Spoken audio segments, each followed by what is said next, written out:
Meow. Oh, pardon me, I mean greetings.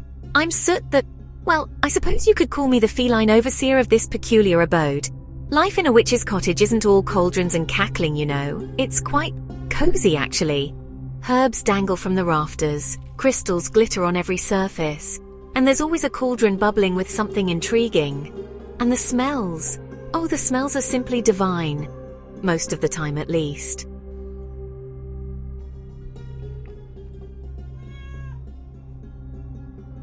I've always been curious about my mistress's magical endeavors, but I never imagined I'd be more than a silent observer. That is, until the night of the full moon, when everything changed.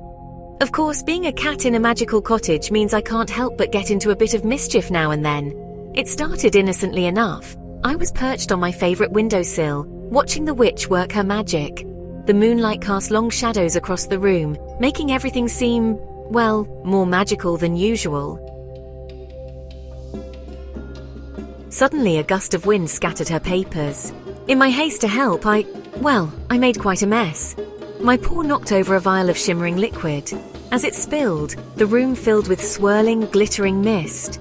It was beautiful, really, like starlight had decided to take a stroll through our cottage.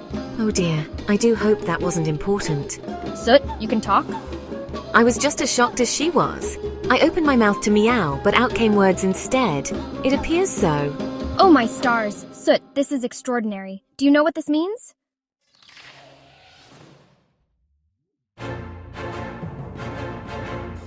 From that moment on, our little cottage became a whirlwind of magical discovery. Every day brought new surprises and enchantments. I found I could levitate objects with a flick of my tail and turn invisible at will. It was exhilarating, and a bit overwhelming if I'm being honest. Magic takes practice, dear Soot. Don't worry, you'll get the hang of it soon enough. The witch was patient, though. She'd just chuckle and say, "Magic takes practice, dear Soot." Her kindness made me feel better about my mishaps. But just as I was getting used to my new abilities, disaster struck. It happened so suddenly, we were caught completely off guard. A mischievous spirit, drawn by the surge of magic, invaded our home. It wreaked havoc, turning our cozy cottage into a maelstrom of chaos. Books flew off shelves, potions bubbled over, and even the broom started sweeping on its own. The witch tried to banish it, but her spells seemed ineffective. That's when I realized. This was my moment, my chance to prove myself. Drawing on all my newfound power, I faced the spirit. I felt the magic coursing through me, from the tip of my nose to the end of my tail.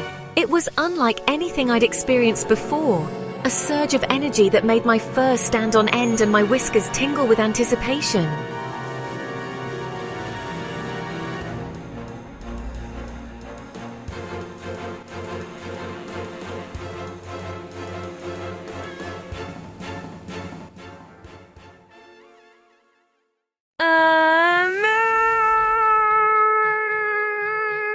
With a mighty meow that shook the very foundations of the cottage, I cast it out.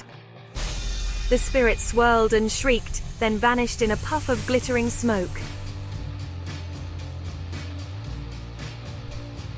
As peace settled over our home once more, I knew I had found my true calling. Well done, Soot. The witch scooped me up, her eyes shining with pride. "Well done, Soot," she whispered. Now, as I sit here on my windowsill, watching the moonlight dance across the room, I can't help but purr contentedly. Life, it seems, has become even more enchanting. These days, I help with spells, guard against mischievous spirits, and occasionally nap in the cauldron. It's a charmed life, really, in every sense of the word. So next time you see a black cat crossing your path, remember, we might just have a few magical secrets up our, fur.